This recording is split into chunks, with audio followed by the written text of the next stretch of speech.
Hello, my dear friends. Assalamu alaikum warahmatullahi wabarakatuh. AKR communication English grammar translation composition with model টেস্টের আজকের episode 10-এ আমরা আলোচনা করব mood তথা ভাব নিয়ে। প্রতিবারের মতোই আমি আপনাদের সাথেই আছি এমডি আব্দুল কাদের রাকিব। আমাদের প্রতিদিন আমাদের ইংলিশ ক্লাসগুলো পেতে অবশ্যই চোখ রাখুন আমাদের ইউটিউব চ্যানেলে রাত 8:30 আমাদের আজকের ইউনিটের বিষয়বস্তু, আজকের আলোচনা বিষয়বস্তু হচ্ছে মুড বা ভাব নিয়ে। আমরা এই ক্লাসটাকে দুইটা ভাগে ভাগ করেছি। প্রথম হচ্ছে হোয়াট ইজ মুড, ভাব কি, মুডের প্রকার। হোয়াট ইজ মুড, ভাব কি সম্পর্কে আলোচনা করি। মুড হচ্ছে একজন বক্তার অনুভূতি। মুড সাধারণত একজন বক্তা বা লেখকের চিন্তা এবং অনুভূতি প্রকাশ করে। একজন লেখক বা বক্তা কিভাবে তার আচরণগুলো বলেছে বা লিখেছে সেটা প্রকাশ করে। এটি ভার্বের বিভিন্ন ফর্ম হিসেবে কীভাবে বাক্যে ব্যবহার করা হবে সেটা সম্পর্কে ধারণা প্রদান করে। পার্ট 2, মুডের প্রকার।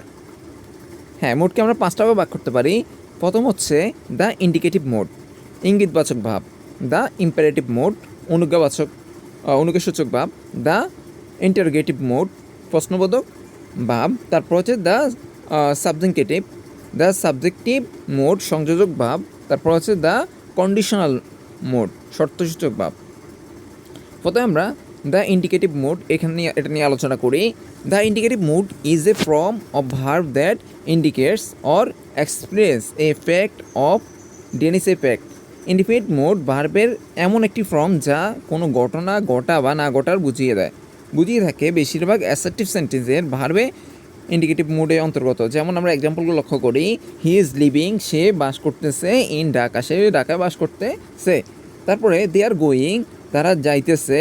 টু খুলনা, তারা খুলনায় যাচ্ছে বা যাইতেছে। হি লাভস মি মাচ, সে আমায় খুব ভালোবাসে। এরপর আমরা দ্বিতীয়টা যদি পড়তে যাই, দ্য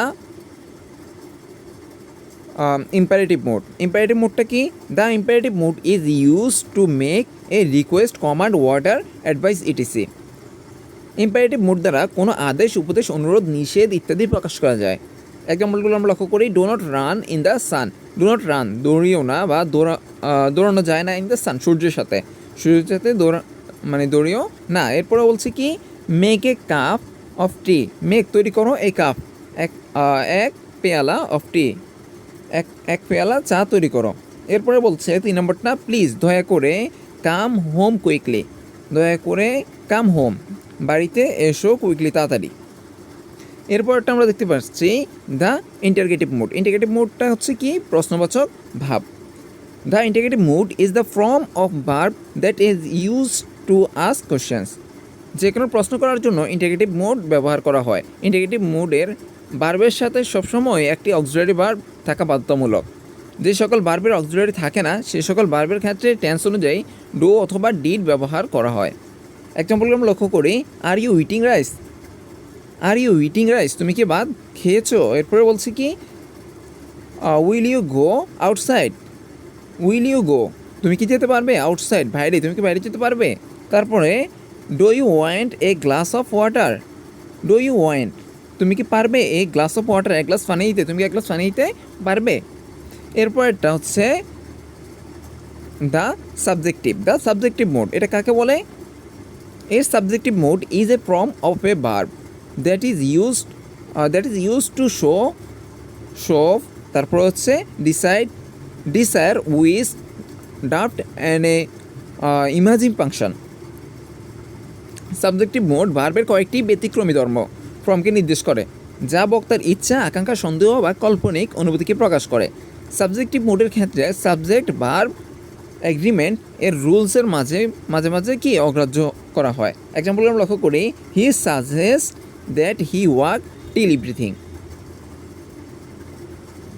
এখানে আমরা লক্ষ্য করি আমাদের কি আছে? Beside from the verb without, ভার্বগুলো ব্যতীত আছে। কি ব্যতীত আছে?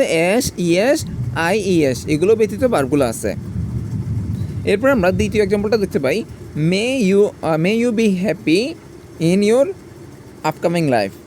মে ইউ বি হ্যাপি, তুমি সুখী হবে, তুমি সুখী হতে পারো ইন ইউর আপকামিং লাইফ, তোমার ভবিষ্যৎ জীবনে বা তোমার পরবর্তী জীবনে। আপকামিং বা যা আসতেছে এমন জীবনে।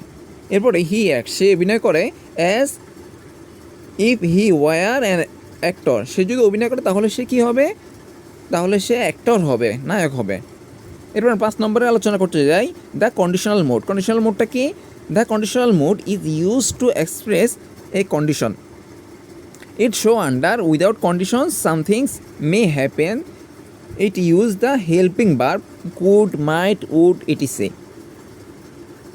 কন্ডিশনাল মোড সাধারণত শর্তসূচক বাক্যে ভার্বের ক্ষেত্রে ব্যবহার করা হয়।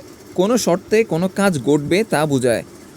এই মোড সাধারণত অক্সিলারি ভার্বগুলো বিভিন্ন ফর্ম হিসেবে ব্যবহার করা হয়, যেমন ক্যান, কুড, তারপর হচ্ছে কুড হ্যাভ, তারপর হচ্ছে উইল, উড, তারপর হচ্ছে উড হ্যাভ এবং ওয়ার ইত্যাদি আরও অনেক আছে। ইটিসি অক্সিলারি ভার্ব হিসেবে ব্যবহার করা হয় এই মোডের ক্ষেত্রে।